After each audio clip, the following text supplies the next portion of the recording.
Welcome back to my channel concept clarity with Monika. और इस channel में हम साइंस से रिलेटेड कॉन्सेप्ट को समझते हैं।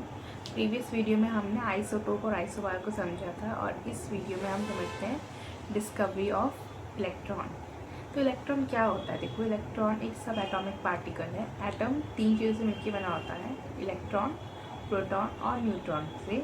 तो आज हम समझते हैं कि इलेक्ट्रॉन की डिस्कवरी कैसे हुई। तो इलेक्ट्रॉन की डिस्कवरी का जो श्रेय है उसे दिया जाता है जे थॉमसन को। बट उससे पहले हम एक प्रैक्टिकल समझते हैं जो कि जे थॉमसन ने नहीं किया था, वो किया था दूसरे साइंटिस्ट ने जिनका नाम था फ्लकर। तो उन्होंने क्या किया, उन्होंने एक ट्यूब ली कांच की और उसके साइड्स में एक तरफ एनोड और एक तरफ कैथोड लगा दिया। बीच में उन्होंने क्या करा, हाई वोल्टेज उसको दिया, उसमें गैस भरी और इलेक्ट्रिसिटी पास करवाई और ये एश्योर किया कि उसमें प्रेशर जो है वो मिनिमम रहे।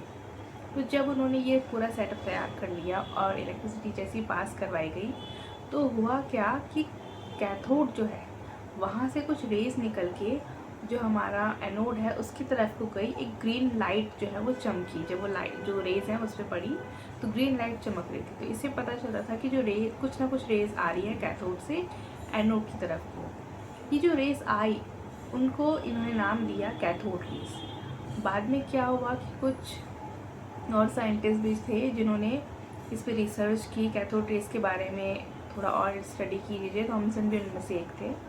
और कुछ गुण जो है, कुछ प्रॉपर्टीज़ जो है वो बताई आपने कैथोड रेज के बारे में। जैसे कि कैथोड रेज जो क्या है वो नेगेटिव से होके पॉजिटिव पे जा रही है। इट मीन्स वो नेगेटिव इलेक्ट्रॉन या फिर नेगेटिव इलेक्ट्रॉन तो नहीं बोला उन्होंने उस टाइम पे, मतलब पार्टिकल से मिलकर बना है, नेगेटिव पार्टिकल से। तो इस तरीके की जो है कुछ गुण बताए। क्योंकि वो नेगेटिव है तो वो मैग्नेटिक फील्ड और इलेक्ट्रिक फील्ड में डेविएट होगा, ये भी उन्होंने बताया। और वो एक सीधी लाइन में जो है पास करते हैं और जैसे ही फोटोग्राफिक प्लेट है उस पर अपना इफेक्ट दिखाते हैं।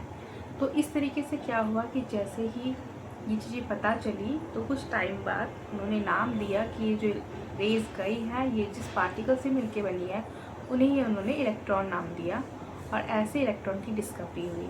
इलेक्ट्रॉन के बारे में थोड़ा और बता देती हूँ। इलेक्ट्रॉन की जो चार्ज होता है वो होता है 1.6 इंटू 10⁻⁹ कूलाम और ये मिनिमम अमाउंट ऑफ चार्ज होता है। इसके बाद अगर हम मास देखें तो इलेक्ट्रॉन का मास जो है वो 9.1 इंटू 10⁻31 kg होता है, यानी बहुत ज़्यादा कम होता है। और जो इलेक्ट्रॉन होते हैं वो कहाँ पे होते हैं, जो न्यूक्लियस होता है ना बीच में, उसके अराउंड जो ऑर्बिट्स हैं उसमें इलेक्ट्रॉन मूव करते हैं, रिवॉल्व करते हैं। तो आज की वीडियो में इतना ही। ऐसे ही नए नए टॉपिक्स के बारे में समझने के लिए फॉलो दिस चैनल। और आपको कुछ भी क्वेरी है या आप कुछ सजेशन लेना चाहते हैं तो आप कमेंट सेक्शन में बता सकते हैं। मिलते हैं नेक्स्ट वीडियो में। Thank you so much for watching.